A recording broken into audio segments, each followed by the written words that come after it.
Olá, boa noite. Segundou, não é isso? 23 de novembro tem que encontrar com o SBT Brasil os fatos mais importantes de todo o Rio de Janeiro. Vamos aos destaques. Sepultado em Bom Jardim, corpo do piloto de motocross Hugo Hertal, que morreu durante uma prova em Miracema. Casarão histórico atingido por incêndio no fim de semana ameaça desabar em Rio Claro. Prédio pertenceu ao Rei do Café durante o Brasil Imperial. Polícia Civil e Ministério Público fazem uma operação para desarticular milícia que atua na zona oeste da capital. E o segundo turno das eleições municipais em Campos dos Goytacazes. Hoje eu entrevisto o candidato a prefeito Caio Viana, do PDT. É notícia, é agora no seu SBT Cidade. Então faz o seguinte, vem com a gente.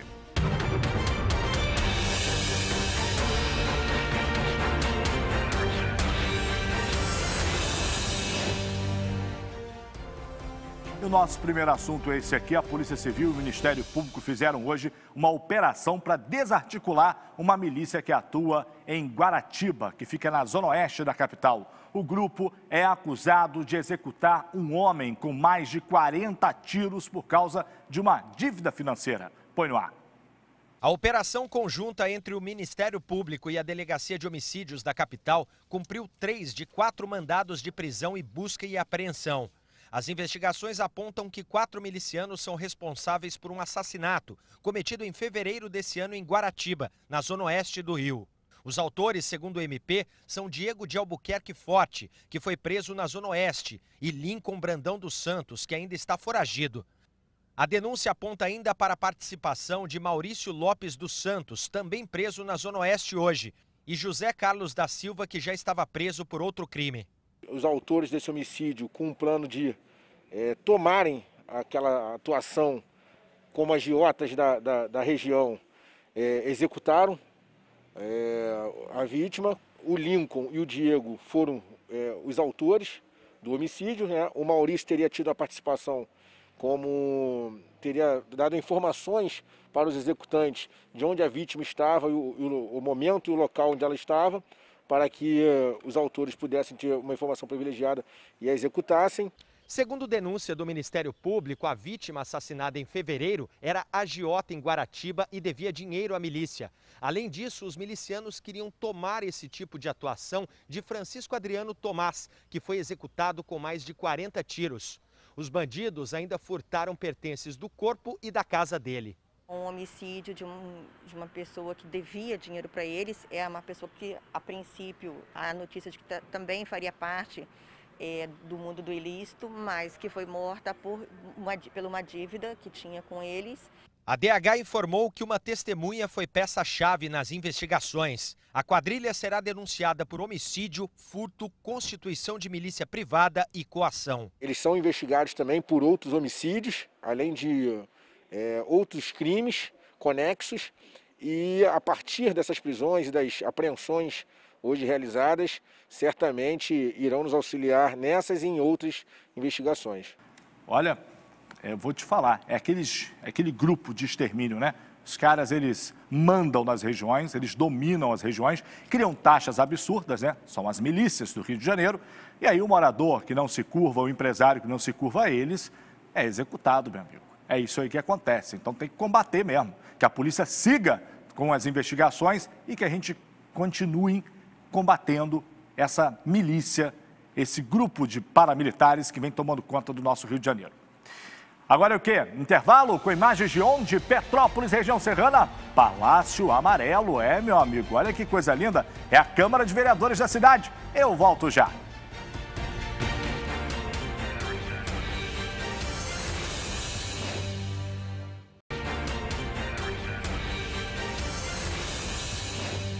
Vem comigo, vamos em frente, tem outros assuntos para dividir com você. O WhatsApp está na tela para você participar e agora tem você aqui, nosso repórter cidadão. Vamos à participação de hoje. Moradores do bairro Ururaí, lá em Campos dos Goytacazes, se queixam do vazamento de esgoto na rua Heitor dos Anjos. Veja só. Uma chuvinha à toa, já está toda alagada, a minha casa está cheia d'água. Fiz o vídeo ontem, durante a noite, acabou a chuva e continua aqui, ó, o esgoto a céu aberto. Ei, meu Deus do céu, hein? Que tristeza. Além do mau cheiro ali, essa situação coloca em risco, é claro, a saúde de quem mora lá no local, né? Nós pedimos aqui um posicionamento da concessionária Águas do Paraíba, mas não tivemos nenhum tipo de retorno, de resposta. E não para por aí não, gente. Olha só, moradores da Baixada Campista, lá do bairro São Sebastião, fizeram contato conosco se queixando que estão sem abastecimento de água, né? E em contrapartida, na estação de Cambaíba, perto do bairro da Penha, a água potável vaza pelo meio da rua, segundo denúncias de moradores, né? Nestes dois casos, os moradores relatam que já entraram em contato também com a Águas do Paraíba, mas que nada foi feito, o problema não foi resolvido. A gente também pediu nota aqui à concessionária Águas do Paraíba, mas também não teve retorno em relação a esses dois outros problemas. É uma pouca vergonha, Águas do Paraíba. E já que estamos em período eleitoral, vamos perguntar então aos candidatos aí o que pode ser feito para resolver esse problema aí, tantos outros problemas da cidade de Campos dos Goytacazes. Vamos às eleições, roda a vinheta.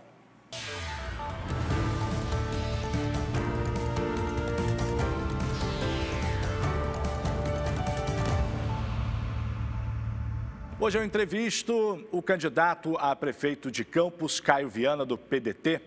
Ele foi para o segundo turno com 68.732 votos, junto com seu concorrente, Vladimir Garotinho, do PSD.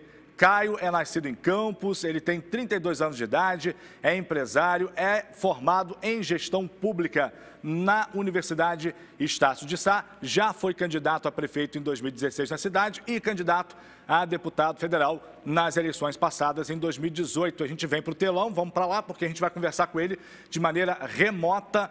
Boa noite, Caio. Candidato, seja muito bem-vindo aqui ao SBT Cidade.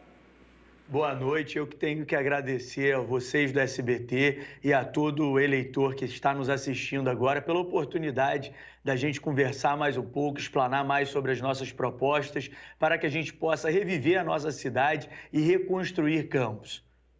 Eu começo falando de uma situação que Campos vivencia ao longo dos anos, que é o crescimento desordenado das áreas urbanas, né? A gente tem a Baixada Campista, são loteamentos que surgem sem nenhum tipo de infraestrutura, sem pavimentação, sem coleta de água da chuva. Isso, consequentemente, gera aquele problema dos alagamentos durante as chuvas. A gente teve recentemente aí bairros inteiros da Baixada Campista alagados pelas chuvas, né?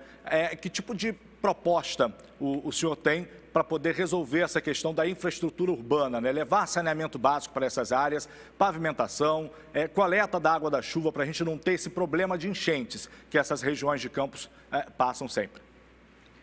Olha, essa questão da ocupação indevida do solo começou acontecendo na gestão passada da família Garotinho, né, com diversos conjuntos habitacionais que foram construídos, mas de forma sem ser bem pensada e elaborada, e com isso acabou deixando várias situações como essa que você citou e zonas ficando com situações vulneráveis, como é a questão da coleta da água e do esgoto.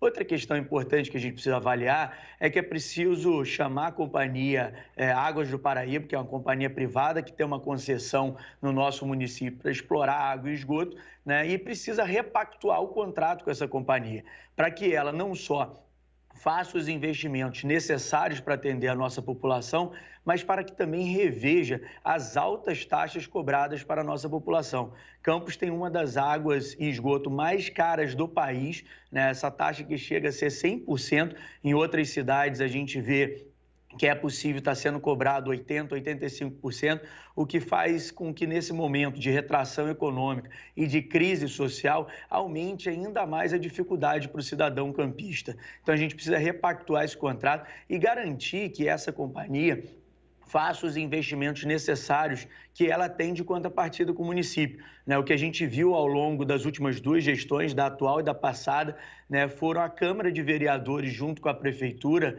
né, deixando com que a Água dos Paraíbas tivesse mais tempo para concluir obras importantes de saneamento básico. O que isso não é aceitável nem desejável, né? É preciso que essa companhia, que tem o direito de explorar, que lucra mais de 60 milhões de reais por ano, né, que ela entregue a contrapartida dela para o cidadão campista. E também que a Prefeitura faça um planejamento no seu plano diretor para que consiga, obviamente, atender essa demanda da ocupação de solo e também fazer com que a gente crie obras estruturais, não só de pavimentação, mas aonde levar a pavimentação, também levar o saneamento básico, que é uma questão de saúde preventiva. Candidato, sobre saúde agora, a gente tem um problema muito grande em Campos, a gente tem acompanhado aí nesses últimos anos essa questão da relação da prefeitura com repasse de recursos para as santas casas de misericórdia que fazem um atendimento aí pelo SUS em várias regiões de Campos, né? Atualmente essas instituições estão tendo dificuldades em receber esses repasses e isso, é claro, reflete diretamente no atendimento à população e também aos funcionários dessas entidades, né? Que acabam ficando com salários atrasados, sem receber, é o funcionalismo da saúde que tem esse problema. Como é que o senhor pretende resolver essa questão? Como é que vai ser essa relação do senhor, caso o senhor seja eleito, com as santas casas e com a saúde do município? Olha, é importante dizer que a saúde pública de Campos vem sendo sucateada há mais ou menos uma década, né? A gente vem vendo hospitais caindo aos pedaços, o Hospital Geral de Guarulhos, construído na gestão do nosso grupo político, né, pelo meu pai, Arnaldo Viana, com todo carinho para a população de Campos, sobretudo para atender a população de Guarulhos, que atendeu mais de 30 mil pessoas por mês, né, na sua época de pleno funcionamento.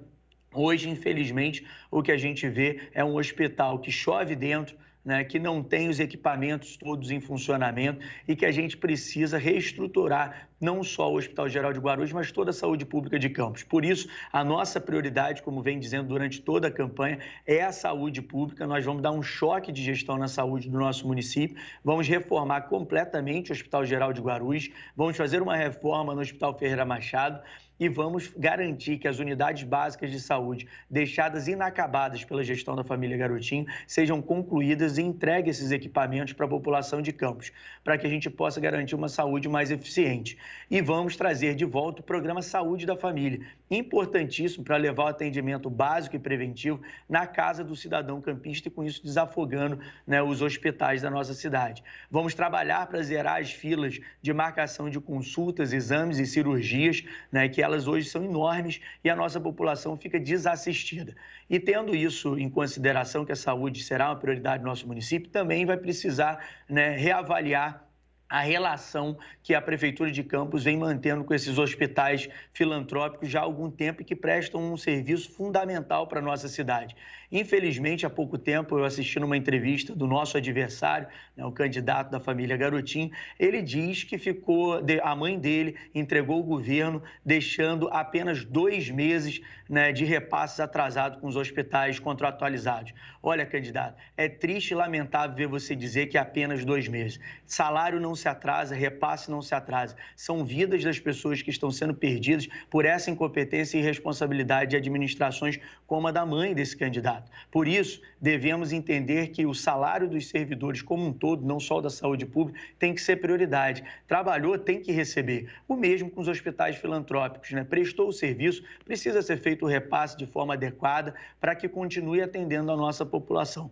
Candidato, Campos tem um problema sério, que é a questão dos royalties de petróleo, né? Parece que a economia de Campos tem, a parte pública, os recursos públicos dependem muito dos royalties de petróleo. A gente teve uma crise, teve uma queda e essa crise está aí, né? Prejudicando diversos setores aí do município.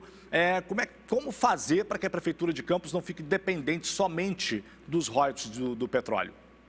Excelente pergunta. Eu venho dizendo, desde 2016, a necessidade de Campos se reposicionar no setor produtivo. Porque desde aquele momento já era possível perceber, né, com estudos e análises estatísticas, que Campos ia ter um problema sério à frente de arrecadação pela baixa precificação do barril do petróleo no mundo como um todo, né? E não seria diferente aqui no nosso estado, principalmente na nossa cidade, que tinha sua economia baseada na arrecadação dos royalties do petróleo. E por isso, a gente tendo proximidade com o Porto do Açu, eu disse que Campos precisava se reinventar, né? E um dos caminhos para isso era transformar Campos num polo logístico.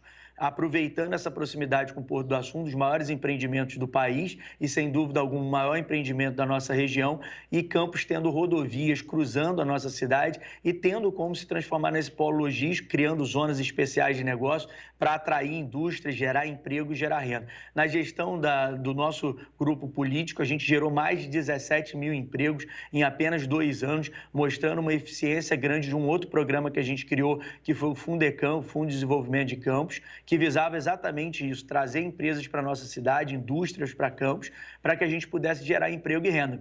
É dessa forma que a gente vai dinamizar a nossa economia e conseguir gerar emprego para a nossa população. Obviamente que, associado à geração de emprego, a gente precisa criar um grande programa de capacitação de mão de obra, né, tanto capacitação profissionalizante técnica quanto de ensino superior, através do retorno das bolsas universitárias. E precisamos trabalhar outro programa importante social, que é o Vale Alimentação, para atender as pessoas que estão na situação de vulnerabilidade extrema no nosso município, que já passam de 45 mil pessoas na zona extrema de pobreza. São medidas importantes para a gente retomar a economia do nosso município, investir na agricultura, que é a vocação do nosso município. Temos terra fértil para isso, mananciais hídricos em abundância, e dessa forma a gente gera a retomada do desenvolvimento econômico, gerando emprego, gerando renda e fazendo o dinheiro circular aqui em Campos, na nossa cidade, não deixando o dinheiro ser escoado, como a gente viu em outras gestões, por contratações e privilégios para empresas de fora, como aconteceu na gestão passada da família Garotinho para a Odebrecht,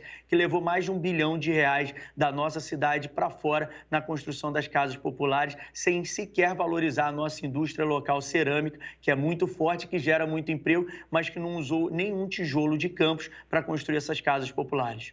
Ok, candidato, muito obrigado por sua participação aqui no nosso SBT Cidade. Eleições 2020, hoje eu conversei com o candidato do PDT de Campos dos Goytacazes, demos aí 10 minutos, né, de entrevista para que a gente pudesse levar até você campista, as propostas de governo do candidato Caio Viana do PDT. E a gente vai agora o quê? Para um intervalo, é isso? Intervalo rapidinho, com qual cidade? Claro, Campos dos Goytacazes, que é o maior município do interior fluminense. Alô, campistas, daqui a pouquinho a gente volta.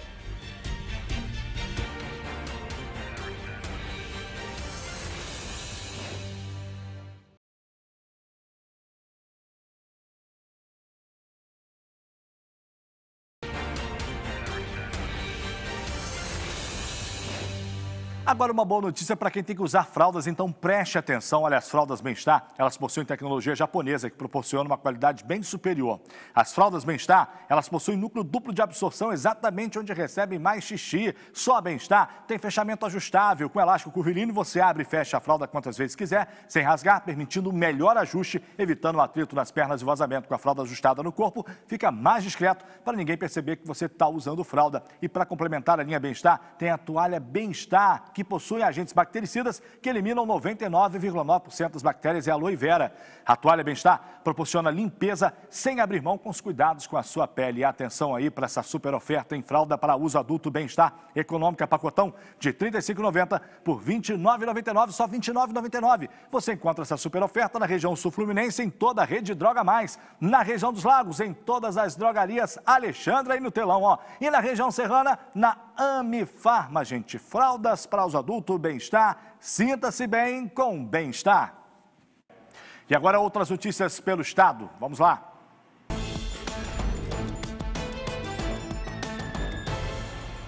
Foi sepultado na manhã de hoje no cemitério de Bom Jardim o corpo do piloto de motocross Hugo Hertal, de 23 anos. Ele sofreu um acidente fatal neste domingo quando disputava a Copa dos Estados na cidade de Miracema. O jovem bom-jardinense chegou a ser socorrido, mas não resistiu aos ferimentos. Em Petrópolis, a polícia prendeu um casal transportando cocaína em um carro no distrito de Correias. 10 cápsulas de cocaína e R$ 1.800 em dinheiro foram apreendidos. A mulher de 46 anos e o homem de 31 foram levados para a delegacia do Retiro e vão responder por tráfico de drogas. A Defesa Civil avalia as condições do casarão histórico que fica na Fazenda da Grama, em Rio Claro, após o incêndio atingir o imóvel no fim de semana. Segundo o órgão, grande parte do telhado e das paredes corre o risco de desabar. O prédio, do século XIX, fica numa propriedade particular e pertencia ao comendador Joaquim José de Souza Breves, considerado aí o rei do café no Brasil Imperial. A Polícia Civil ainda vai periciar o local e suspeita que o incêndio tenha sido criminoso. Após nenhum banco se interessar em gerir a folha de pagamento dos servidores municipais de Nova Friburgo, a Prefeitura vai repetir novamente o pregão presencial no próximo dia 4 de dezembro. No primeiro processo, realizado em outubro, nem mesmo o Banco do Bradesco, que é o atual prestador do serviço, compareceu. O preço estimado da licitação dessa vez caiu dos 10 milhões para os 7 milhões de reais. Também em Nova Friburgo já chega a 280 o número de pessoas desalojadas por causa do risco de deslizamento de uma encosta. Pelo menos 70 casas já foram interditadas no bairro Jardim Califórnia. O problema começou durante as fortes chuvas da semana passada, que provocaram a queda de uma barreira no local. Segundo a Prefeitura, as famílias que têm direito ao aluguel social já estão sendo cadastradas. Giro de notícias, giro de abraços para fechar rapidinho. Vem aqui comigo. Quem tá ligado com a gente? A Silva e o Dudu de Iguaba Grande, que tem aí a netinha Larissa fazendo aniversário hoje. Alô, Larissa, parabéns. Tem o Dito de Barra Mansa, tem a Glória de Volta Redonda, tem também o Daniel e o Daniel Silvio, lá de Gruçaí, e o Joel de Angra dos Reis. Obrigado, gente. Vem aí o SBT Brasil. Voltamos amanhã. Fiquem com Deus. Até lá.